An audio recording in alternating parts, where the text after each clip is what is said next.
Students, आज हम देखेंगे किसी वेक्टर को थ्री डायमेंशन में रिजॉल्व करने का तरीका आपका। ठीक है, अगर आपको कोई वेक्टर आपके पास गिवन है 3D में, उसको आपको कैसे आप उसको रिजॉल्व करोगे आप लोगों का। ठीक है, उसको कैसे आप लिखोगे आप लोगों का तीनों एक्सिस के पॉइंट्स के फॉर्म में आप लोगों का। जैसे आप लोगों के पास होता है ना, जैसे मान लो जैसे हाई स्कूल में हम क्या करते थे, हम ज्योमेट्री जब हम सॉल्व करते थे आप लोगों का, तो हमें जब कोई पॉइंट दिया रहता था आपका, तो हमको उसमें कोऑर्डिनेट्स दिए रहते थे ना कि एक्स एक्सिस में इतना जाना है, दो वाई एक्सिस में इतना जाना है, मतलब कोई पॉइंट है उसको हम दोनों एक्सिस के फॉर्म में वो करते थे।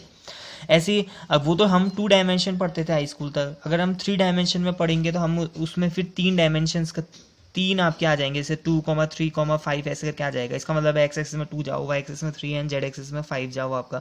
तो इस तरीके से हम किसी एक पॉइंट को डिफाइन करते हैं ना आप लोगों का। वैसे ही कोई अगर वेक्टर होता है आप लोगों का, तो वेक्टर तो कैसे भी हो सकता है ना। अगर जैसे मैंने ये प्लेन है, इसमें बना दिया आपका वेक्टर, तो इसमें ये 2 डायमेंशंस यूज कर रहा है। ऐसे ही कहीं पर भी हो सकता है डायमेंशन, वो 3 डायमेंशन में भी हो सकता है। तो आप उसको कैसे लिखोगे आप लोगों का रिस्पेक्टिव 3 डायमेंशन उन एक्सिस के फॉर्म में। जैसे कोऑर्डिनेट्स तो हमने इतने अच्छे से लिख दिया कि एक्स एक्सिस की वैल्यू 2 है, वाई में 3 है एंड इसमें 5 है आप लोगों का, लेकिन वेक्टर को कैसे लिखोगे आप लोग, तो वो तरीका अब हम देखेंगे आप लोगों का। तो ठीक है, तो स्टार्ट करते हैं आप लोगों का। तो मान लेता हूँ मैं आप लोगों का ये एक 3 डायमेंशन आपका, ठीक है, और इसमें कोई एक वेक्टर है आप लोगों का जो मैंने ड्रॉ कर दिया ये। ठीक है, ये कोई ए वेक्टर है आप लोगों का, और इसी को मुझे क्या करना है आपका, इसी को मुझे आप लोगों का ये जो पॉइंट है आप लोगों का, इसी पॉइंट को मुझे आप लोगों का इसकी रिस्पेक्टिव एक्सिस के फॉर्म्स में लिखना है आप लोगों का। इस ए वेक्टर को मुझे x axis, y axis and z axis के फॉर्म्स में आपका लिखना है मुझे। अब इसके बाद ना कुछ चीज़ जो रिवीजन है आप लोगों का, हमने ऑर्थोगोनल यूनिट वेक्टर्स पढ़े थे आप लोगों का। पहले तो यूनिट वेक्टर पढ़े थे। यूनिट वेक्टर क्या होते थे आप लोगों का, ऐसे वेक्टर्स जिसकी वैल्यू 1 होती थी और उसकी वैल्यू, और उसको दिखाते हम ए कैप से थे, और इसकी वैल्यू होती थी A cap is equal to A vector upon modulus of A. Modulus of A कह सकता हूँ, या सिंगल ए से भी दिखाते हैं, मतलब उसकी वैल्यू। ठीक है, ऐसे ही फिर हमने और भी चीज़ें देखी थी। हमने देखा था कि एक्स एक्सिस में जो यूनिट वेक्टर होता है उसको कहते हैं, एक्स एक्सिस में जो यूनिट वेक्टर होता है उसका आई कैप से दिखाते हैं, वाई एक्सिस वाले को जे कैप से, एंड के एक्सिस मतलब जेड एक्सिस वाले को के कैप से हम दिखाते हैं। तो ये भी चीज़ याद रखनी है। और इसी फॉर्मूले से एक चीज़ निकलती है, इस फॉर्मूले से ना एक और चीज़ निकलती है, वो ये है आपका कि A vector is equal to क्या हो जाएगा, A vector, vector is equal to magnitude of A और ए कैप, या फिर इसको मैं ऐसे भी लिख सकता हूँ, ए ऑफ ए कैप। तो ये भी आपको याद रखना है। मतलब कभी भी कि हम यूनिट वेक्टर को उसकी मैग्नीट्यूड, यूनिट वेक्टर को किसी भी वेक्टर के मैग्नीट्यूड से अगर हम मल्टीप्लाई कर देते हैं तो हमें एक रिस्पेक्टिव एक वेक्टर मिल जाता है आपका। ठीक है, तो दैट वाज आपका। तो अब हम करते हैं यहाँ वाला काम। तो मैंने ये आपका एक वेक्टर ले लिया, अब मुझे क्या करना पड़ेगा, इसको रिजॉल्व करना पड़ेगा आपका। तो रिजॉल्व करने का तरीका होता है आप लोगों का कि एक पैरेललोग्राम बना दो आप लोगों का इसके आसपास। तो पैरेललोग्राम बनाने का कुछ ऐसा तरीका होता है, सबसे पहले ना मैं ऊपर वाले से एक परपेंडिकुलर ड्रॉ करूंगा। कहाँ परपेंडिकुलर ड्रॉ करना है, इस वाले सरफेस में ड्रॉ करना है। ये जो ये वाला नहीं है आप लोग का, ये क्या कहते हैं, इसका नाम देता हूँ मैं, इसको एक्स कह देता हूँ, that is why and that is Z, ऐसे दिखा देता हूँ। ठीक है, एक्स वाई जेड। तो दिखाने का तरीका है, मैं एक्स वाई जेड ऐसे भी ले सकता हूँ, एक्स वाई जेड ले सकता हूँ, कैसे भी, ठीक है, अपनी मर्जी। तो मैंने क्या किया ना, एक्स वाई प्लेन में ऊपर से इस नीचे वाले इस वाले सरफेस में मैंने एक परपेंडिकुलर डाला है। तो मैंने ये डाल दिया एक परपेंडिकुलर। ठीक है, यहाँ पर तो मैंने एक परपेंडिकुलर डाल दिया। अब मैं क्या करूंगा, एक परपेंडिकुलर मेरे पास आ गया। अब मैं क्या करूंगा, इन दोनों एक्सिस में भी परपेंडिकुलर डालूंगा, इसमें भी डालूंगा एंड इसमें भी आपका परपेंडिकुलर डालूंगा। ये तो हाइट आ गई ना आपका। तो अब मैं डालता हूँ इसमें परपेंडिकुलर आपका। तो इसमें जब मैं परपेंडिकुलर डालूंगा तो कुछ ऐसा बन जाएगा। नाउ मैं डालूंगा उसकी दूसरी वाली एक्सिस में भी परपेंडिकुलर, तो वो बन जाएगा कुछ ऐसा।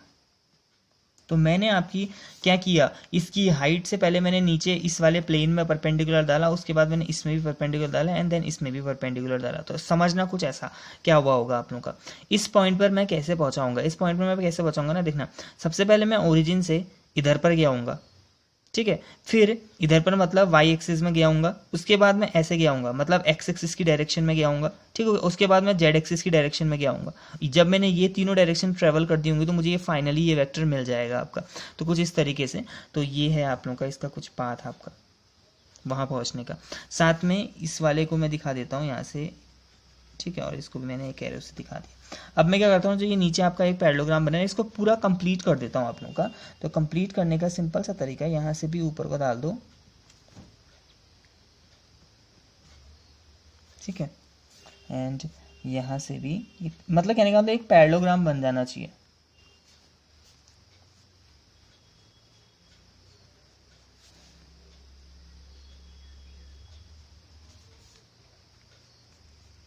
तो बन गया आपका एक पैरेललोग्राम।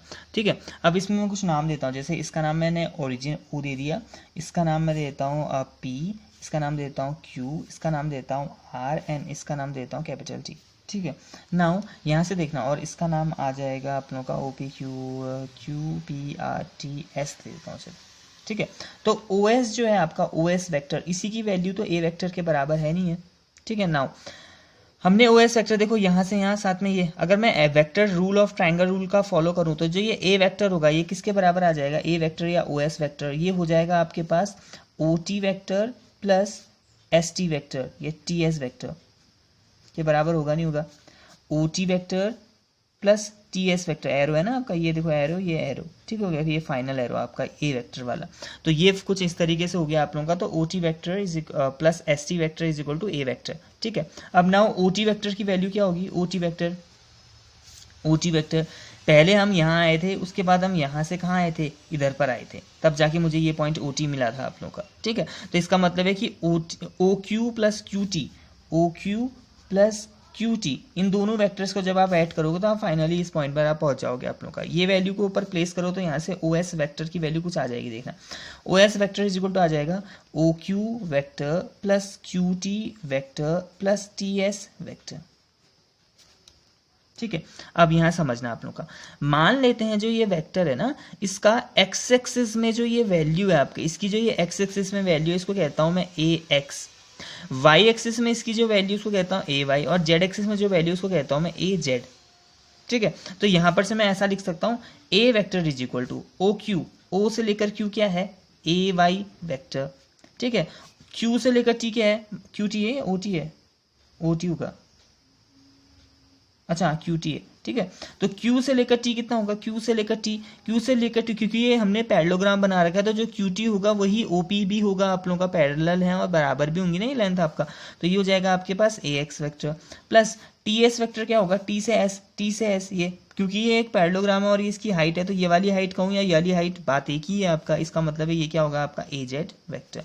नाउ इसको मैं अच्छे से लिख लूंगा तो बन जाएगा AX vector plus AY vector plus AZ vector. This is a required vector in resolve form. आपका हमने कि कोई भी आपके पास कोई वेक्टर होता है तो उसको मैंने एक्स एक्सिस वाले वेक्टर, वाई एक्सिस और जेड एक्सिस के वेक्टर्स में मैंने इसको रिजॉल्व कर दिया।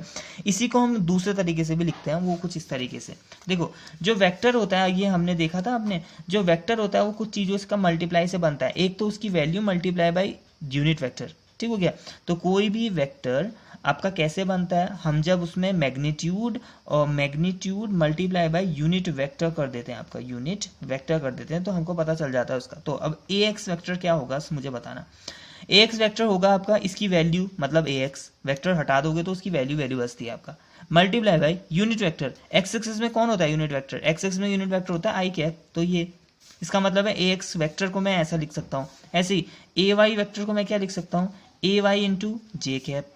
ऐसे ही ए जेड वेक्टर को मैं क्या लिख सकता हूँ, ए जेड इंटू के कैप। ये सारी वैल्यू को ऊपर प्लेस कर दोगे तो ए वेक्टर की एक पर्टिकुलर वैल्यू आ गई है आपके पास, ए X I cap plus A Y J cap plus A Z K cap. इसका मतलब आप समझना, इसका मतलब होता है अगर आपको ए वेक्टर फाइनली चाहिए तो आप क्या करो, पहले ए एक्स डिस्टेंस जाओ, पहले ए एक्स डिस्टेंस जाओ, कहाँ पर जाओ, एक्स एक्सिस में, आई कैप का मतलब होता है एक्स एक्सिस, तो पहले यहाँ से यहाँ जाओ ए एक्स, फिर देन जाओ ए वाई जे एक्सिस में, तो ए वाई जाएंगे हम ये, ठीक है, एंड देन हम फाइनली ए जेड जाएंगे के एक्सिस में, तो हम इस पॉइंट पर आपका मीट कर जाएंगे आपका, तो हमको ये वेक्टर फॉर्म मिल जाएगा आपका, ये वेक्टर है उसका रिजॉल्व कर दिया हमने कंपोनेंट्स में। तो सिंपल सा तरीका है आप लोगों का, तो A vector is equal to A X I cap plus A Y J cap plus A Z K cap.